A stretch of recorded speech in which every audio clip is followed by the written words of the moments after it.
अब देखिए प्रश्न क्रमांक 2 क्या है।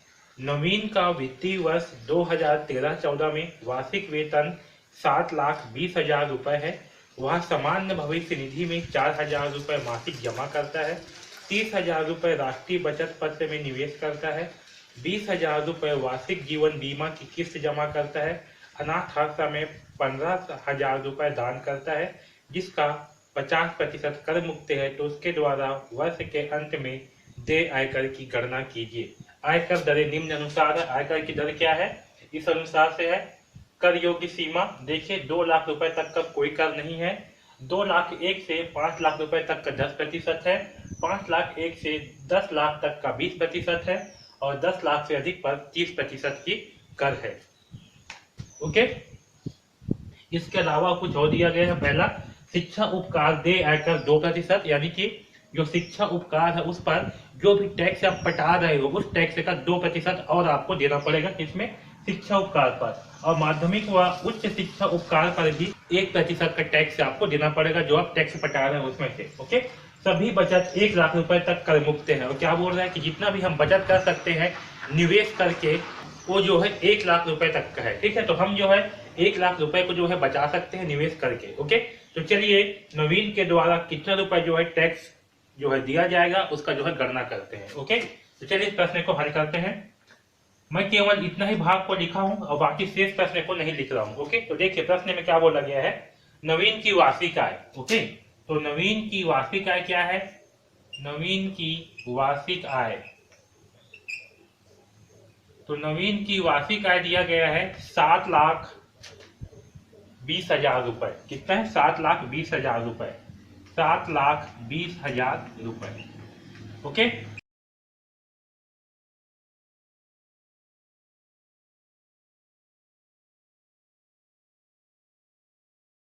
अब देखिए नवीन जो है अनाथ आश्रम में कितना रुपए के दान कर रहा है।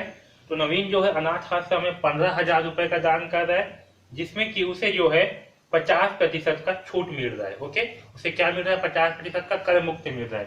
तो कितना रुपए दान कर रहा है, 15,000। तो 15,000 का 50% क्या मिल रहा है, छूट मिल रहा है। तो देखिए इस 15,000 का 50% क्या होगा, तो 15,000 का 50% यानी कि 50/100। ओके, एक जीरो से एक जीरो कैंसिल, जीरो से जीरो कैंसिल, 15×5 ये हो गया 7,000 और ये 2, तो कितना 7,500 रुपए का उसे क्या मिल रहा है, कर में छूट मिल रहा है। ओके, यहाँ लिख देते हैं 7,500 रुपए का उसे क्या मिल रहा है, छूट मिल रहा है। वो जो है अनाथ आश्रम में 15,000 रुपए दान कर रहा है तब। ओके, अब देखिए तो ये क्या हुआ, दान के द्वारा छूट राशि हो गई, यानी कि अब उसके पास कितना रुपए बच गया जिसपे वो जो है कर देगा।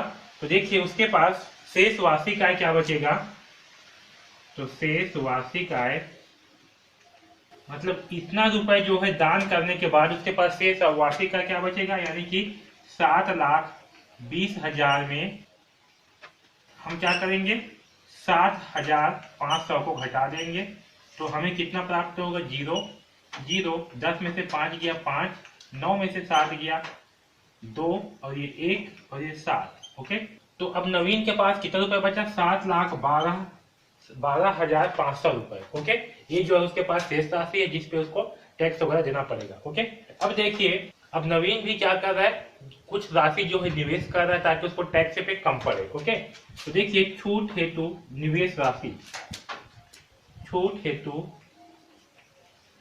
यानी कि टैक्स में छूट हेतु जमा की गई राशि। तो टैक्स में छूट हेतु जमा की गई राशि क्या क्या है, तो देखिए सबसे पहला है सामान्य भविष्य निधि में कितना रुपए जमा कर रहा है ये, तो सामान्य भविष्य निधि में सामान्य भविष्य निधि में जो है निवेश कर रहा है ये प्रति माह 4,000 रुपए। ओके, प्रति माह कितना कर रहा है, 4,000 रुपए। तो साल भर में कितना करेगा, तो साल भर में करेगा 4,000 × 12, यानी कि 12 चौक 36 48। ओके, 12 चौक 48,000 रुपए ये क्या कर रहा है, सामान्य भविष्य निधि में जमा कर कितना रुपए बचा रहा है। ओके, और इसके अलावा राष्ट्रीय बचत पत्र में कितना रुपए निवेश कर रहा है ये, तो ये जो है राष्ट्रीय बचत पत्र में, राष्ट्रीय बचत पत्र में, ये जो है राष्ट्रीय बचत पत्र में निवेश कर रहा है कितना, 30,000 रुपए। ठीक है, तो राष्ट्रीय बचत पत्र में जो है 30,000 रुपए का निवेश कर रहे हैं। और तीसरा है जीवन बीमा में निवेश। हाँ देखिए, नवीन जो है जीवन बीमा में कितना रुपए निवेश कर रहा है, तो जीवन बीमा में जो है 20,000 रुपए निवेश कर रहा है। कितना, 20,000 रुपए। तो कुल निवेश की राशि क्या हो जाएगी, तो 48,000 प्लस 30,000 प्लस 20,000। ओके, कितना होगा देखिए, 0 0 0 8 3 2 5 5 4 9, तो कुल हो गया 98,000 रुपए। ठीक है, तो ये क्या कर रहा है, 98,000 रुपए जो है निवेश कर रहा है, जिससे किसी जो है टैक्स में छूट मिले। ओके, अब देखिए, अतः कर योग्य राशि। ओके, देखिए इसका कर योग्य राशि क्या होगा, तो इसके पास कितना रुपए है टोटल, ये 7,12,500 रुपए। तो 7,12,500 में क्या करेंगे, 98,000 को घटा देंगे। ओके, क्योंकि इतना रुपए का क्या है, इसे छूट मिल रहा है निवेश करने पर। तो यहाँ 0 आएगा, 0 5, 2 में से 8 नहीं घटेगा, एक हासिल लेंगे, ये हो जाएगा 12, 12 में से घटाएंगे 8 तो बचेगा 4। ओके, ये हो जाएगा 0, एक हासिल लेंगे 10, 10 में से 9 गया, बचेगा 1 और ये बचेगा 6। तो ये बचा 6,14,500। ओके, इतना 6,14,500। तो ये जो 6,14,500 रुपए है, इसमें क्या करना पड़ेगा, इसे जो है टैक्स देना पड़ेगा। ओके, अब देखिए इसके पास कितना राशि है, 6,14,500। ठीक है, अब यहाँ पास देखिए, यहाँ पास हमें कितना दिया हुआ है, 4 प्रकार के आयकर की दरें दिया हुआ है। पहला दर क्या है, 2 लाख रुपए तक में क्या है, कोई टैक्स नहीं। ओके, दूसरा क्या है, 2 लाख से 5 लाख रुपए तक में 10% का छूट है, मतलब 10% जो है टैक्स देना है। और 5 लाख से 1 लाख के बीच में 20% का टैक्स देना है। ओके, तो देखिए यहाँ पास इसका इनकम कितना है, 6,14,500। ओके, तो देखिए इस 6,14,500 में क्या है, तो इस जो रुपए है इस पे जो है 3 नियम लागू होंगे। कितना नियम, इस पे जो है 3 नियम लागू होंगे। पहला नियम, दूसरा नियम और तीसरा नियम।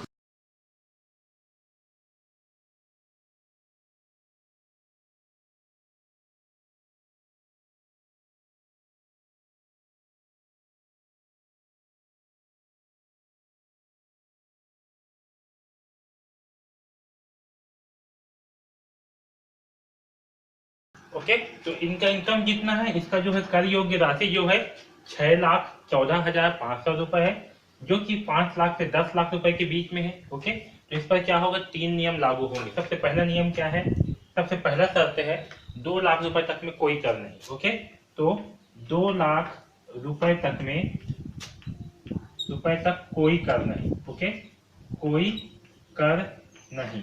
ओके, तो देखिए यहाँ पास ये जो इसका कितना है, 6,14,500 है, इसे हम 3 भाग में बांट देंगे। कितना भाग बांटेंगे, 3 भाग में। सबसे पहला जो है 5 लाख, हमें देखिए सबसे लास्ट में देखते हैं, 5 लाख 1 से लेकर के 10 लाख तक में कितना परसेंट का टैक्स लगेगा, 20% का टैक्स लगेगा। ओके, तो हम क्या करेंगे, 5 लाख में से इतना को घटा देंगे, इतना को 6,14,500 को। तो देखिए 6,14,500 में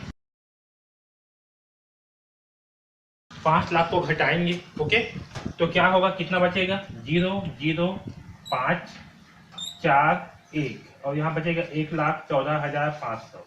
ओके, तो जो राशि जो है 5 लाख से 10 लाख के बीच पे है, उस पर कितना परसेंट का टैक्स है, 20% का टैक्स है। ओके, तो देखिए 5 लाख से, यहाँ पास मैं गलत लिखा हूँ टाइटल, यहाँ लिखता हूँ 5 लाख से ऊपर की राशि। ओके,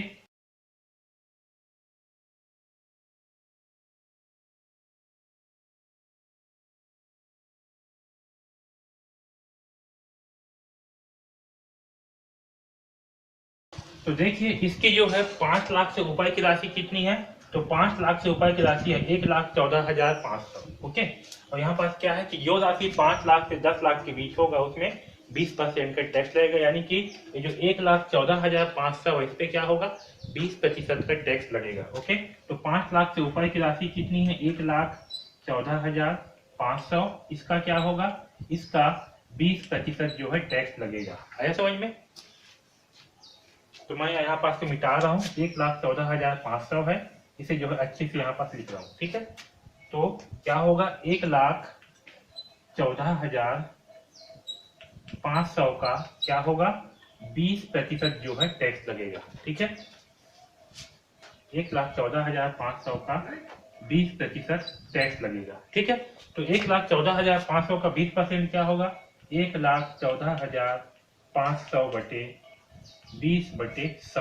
ओके, तो ये 2 जीरो से 2 जीरो हो गया कैंसल, या तो फिर यहाँ एक जीरो को रहने देते हैं, इस एक जीरो को काट देते हैं। ओके, तो 2 शून्यम शून्य, 2 पंचे 10 की शून्य, हासिल आएगा 1,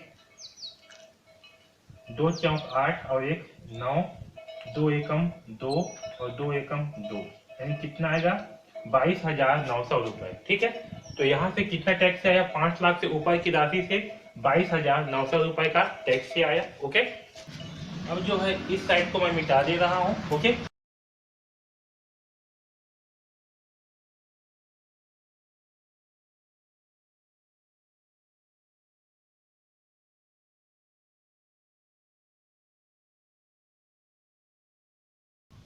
अब देखिए दूसरा कंडीशन क्या है, दूसरा है 2 लाख 1 से 5 लाख तक का कितना है, 10% का टैक्स है। ओके, और 2 लाख से कम तक का छूट है, ठीक। तो देखिए हमने क्या किया, 5 लाख से ऊपर का टैक्स निकाल लिया, हमने क्या किया, 6,14,500 में 5 लाख तक को घटा करके जो 5 लाख के ऊपर का टैक्स है कितना, 20%, उसका जो है निकाल लिया। ओके, अब जो है वैसे ही 3 लाख, सॉरी 2 लाख से लेकर के 5 लाख तक का जो टैक्स है उसको जो है निकालते हैं। ओके, तो कितना है, कितना बच गया है, 5 लाख रुपए बच गया है, ठीक है।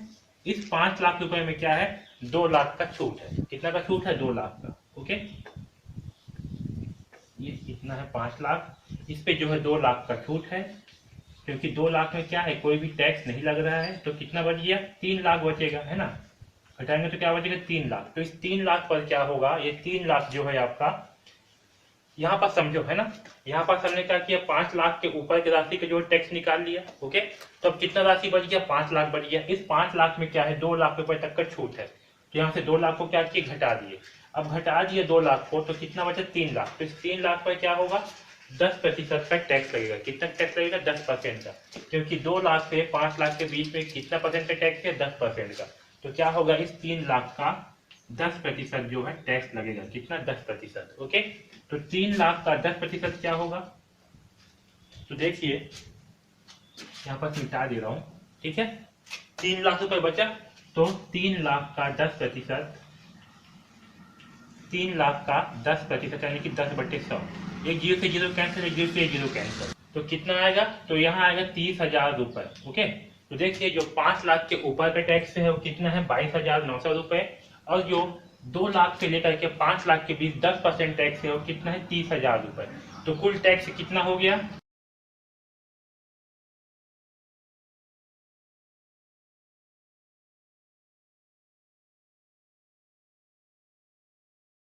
तो कुल टैक्स से हुआ 52,900 रुपए। कितना हुआ कुल टैक्स, 52,900 रुपए।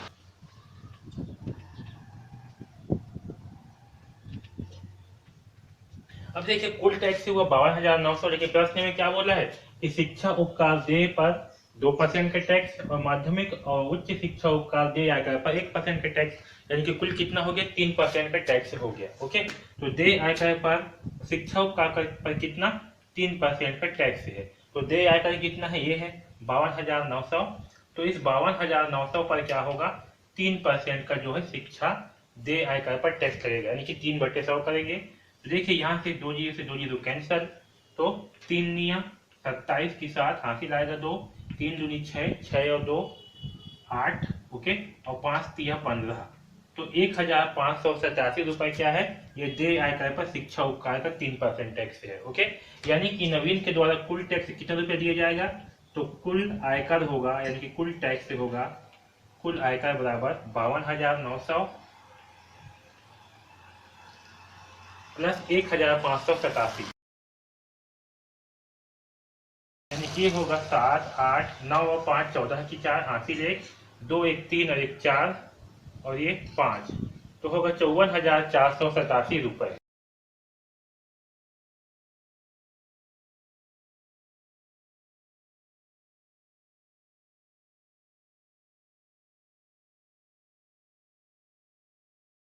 तो यहाँ पास कुल आयकर कितना होगा, तो कुल आयकर होगा 54,487 रुपए, यानी कि नवीन के द्वारा कुल 54,487 रुपए जो है कर दिया जाएगा। ओके, आया समझ में?